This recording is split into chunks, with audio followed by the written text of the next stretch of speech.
Κύριε Μαρθέου, καλό μεσημέρι. Μεσημέρι κύριε Κυριάκου. Να ευχηθούμε καλή χρονιά. Χρόνια πολλά. Είναι η πρώτη φορά που βγαίνω φέτος στην εκπομπή σας. Καλή χρονιά. Χρόνια πολλά και σε εσάς και στους τηλεθεατές μας. Πάμε στην ΆΤΑ πριν πάμε στην τηλεργασία. Πόση ΆΤΑ θα πάρουν οι δημόσιοι υπαλλήλοι? Κοιτάξτε, ο πληθωρισμός είναι πολύ χαμηλός. Είναι 1 ευρώ κάθε 1.000 ευρώ μισθό. Δηλαδή κάποιος που παίρνει 3.000 ευρώ θα πάρει 3 ευρώ ΆΤΑ. Κάνατε τόσο πόλεμο για 3 ευρώ? Εντάξει, είναι το θέμα να αρχίσει. Εμείς δεν θέλουμε να έχει υψηλό πληθωρισμό, προτιμούμε να μην παίρνουμε ΆΤΑ και να είναι χαμηλός ο πληθωρισμός. Ο πληθωρισμός ήταν χαμηλός, οπότε ναι. Και αυτό θα ισχύσει δηλαδή τους πρώτους 6 μήνες και μετά υπάρχει διαφοροποίηση? Ναι, η 1η Ιουλίου θα υπάρξει πάλι, είναι στα πλαίσια της συμφωνίας που κάναμε, θα αυξηθεί το 80% στο 90%, αλλά μην περιμένετε και εκεί ότι θα υπάρχουν, μιλάμε για κάποια ευρώ. Για κάποια ευρώ. Ναι. Και αυτό θα διαφοροποιείται ανάλογα με τον πληθωρισμό, κάθε χρόνο θα υπολογίζεται διαφορετικά. Βέβαια, ανάλογα με το ύψος του πληθωρισμού.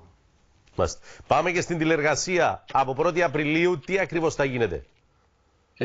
Το Υπουργικό Συμβούλιο ενέκρινε για το 2026 20 μέρες, μέχρι 20 μέρες τηλεργασία.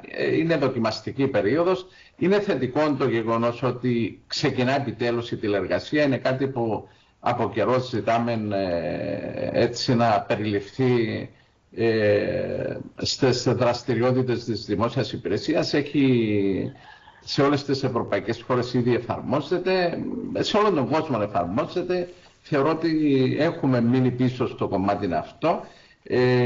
Προσωπικά θα προτιμούσα αντί 20 μέρες να ήταν περισσότερες, έτσι για να παρέχεται ο χρόνος να εξαχθούν ασφαλή συμπεράσματα για την επιτυχία του θεσμού. Εν πάση περιπτώσει, αυτό να αποφάσισε το Υπουργικό Συμβούλιο, με αυτό θα πορευτούμε και ελπίζω οι 20 μέρες να είναι έτσι αρκετές, να μας δώσουν δείγματα γραφής, αν υπάρχουν θέματα που θέλουν διόρθωση να τα δούμε, αν πρέπει να μπουν κάποιες ασφαλιστικές δικλείδες πρόσθετες να μπουν. Θα δούμε πώς θα προχωρήσει και ανάλογα θα διαμορφωθεί η κατάσταση. Και 50 το 2027. Γιατί σε αυτούς που λένε ότι είναι επιπλέον 20 μέρες άδεια, τι απαντάτε, κύριε Μαρθέου? Όχι, σε καμιά περίπτωση, κύριε Κυριάκου. Η τηλεργασία είναι εργασία. Δοκιμάστηκε και επί εποχής COVID, σε ορισμένα τμήματα η απόδοση ήταν περισσότερη από ότι αν πηγαίνα γραφείο, σε κάποια άλλα όχι τόσο καλή. Στόχος μας είναι, και είναι και μήνυμα προς τους δημόσιους υπαλλήλους, ότι πρέπει να είμαστε αποτελεσματικοί, αποδοτικοί στην τηλεργασία και επαναλαμβάνω, η τηλεργασία δεν είναι να μένει σπίτι ως άδεια, αλλά είναι η μέρα εργασίας. Μάλιστα. Τώρα αυτό είναι ένα στοίχημα, κύριε Κυριάκο, είναι ένα στοίχημα που πρέπει να το κερδίσουμε. Θα φανεί, δηλαδή, πόσο συνεπείς θα είναι αυτοί που το εφαρμόζουν και αυτοί που τους ελέγχουν και πόσο σωστά θα δουλέψει. Βέβαια, εναπόκειται έχουν ρόλο οι προϊστάμενοι να διαδραματίσουν σημαντικό ρόλο οι προϊστάμενοι της κάθε υπηρεσίας. Αυτοί είναι που θα κρίνουν ποιος θα δουλέψει και πότε θα δουλέψει τηλεργασία. Είναι εθελοντική μεν για τους υπαλλήλους, αλλά η τελική απόφαση εναπόκειται στον προϊστάμενο της κάθε υπηρεσίας. Είναι σημαντικό να παρακολουθήσει ο προϊστάμενος την απόδοση των υπαλλήλων, αν έχουν παραδοτέα τα παραδοτέα, ανάλογα με τη φύση της δουλειάς του καθενός, αλλά είναι σημαντικό να παρακολουθήσει και στο τέλος της ημέρας ο κάθε προϊστάμενος να κάνει μια αξιολόγηση της εφαρμογής της τηλεργασίας. Τώρα, σε σχέση με την Επιτροπή Προσωπικού για το νέο ωράριο των αστυνομικών, προκύπτουν οποιασδήποτε εξελίξεις, κύριε Μαρθέου? Πριν να πούμε για την αστυνομία, να πούμε ότι η τηλεργασία περιλαμβάνεται στις ευέλικτες μορφές εργασίας. Ναι. Που υπάρχουν ακόμα 1, 2, 3 πράγματα, όπως αλλάζει το ωράριο. Πλέον θα είναι 7-9 και αποχώρηση 2,5-4,5. Υπάρχει διεύρυνση του ωραρίου. Τώρα να μου πείτε με 20 μέρες τηλεργασία δεν θα βοηθήσει και πολύ στο κυκλοφοριακό. Όμως έστω και η διεύρυνση του ωραρίου πιθανόν να βοηθήσει και αυτή ακόμα λίγο. Θα μπορεί κάποιος να εργάζεται λιγότερο και να αμείβεται λιγότερο κάτω από κάποιες προϋποθέσεις, κάποιοι που έχουν μικρά παιδιά, όπου συντρέχουν οι προϋποθέσεις που έχουν τεθεί.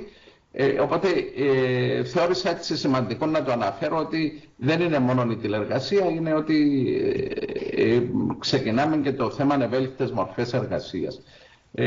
Τώρα για την ΜΕΠΑ έχουμε στείλει επιστολή ως Πασιδίκος Σύνδεσμος Αστυνομίας Κύπρου. Έχουμε στείλει επιστολή στον Γενικό Διευθυντή του Υπουργείου Δικαιοσύνης, ο οποίος προεδρεύει της ΜΕΠΑ, της Μεικτής Επιτροπής Αστυνομίας, και ζητούμε επίγουσα σύγκληση της ΜΕΠΑ για συζήτηση του θέματος της μονομερούς ενέργειας του Αρχηγού Αστυνομίας να διαφοροποιήσει το ωράριο. Δεν έχω ξανακούσει, κύριε Κυριάκου, ωράριο 11 ώρες. Το 12 ώρες εφαρμόζεται και στην Κύπρο και στο εξωτερικό. Οι νοσηλευτές, για παράδειγμα, είναι 7 με 7. Το ίδιο είχαν και οι αστυνομικοί, 7 με 7. Δεν έχω ξανακούσει 11 ώρες. Είναι πρώτη φορά που το ακούω εγώ, το 11 ώρες. Διερωτώ με γιατί το σκέφτηκα. Όπως και να έχει, θα πάμε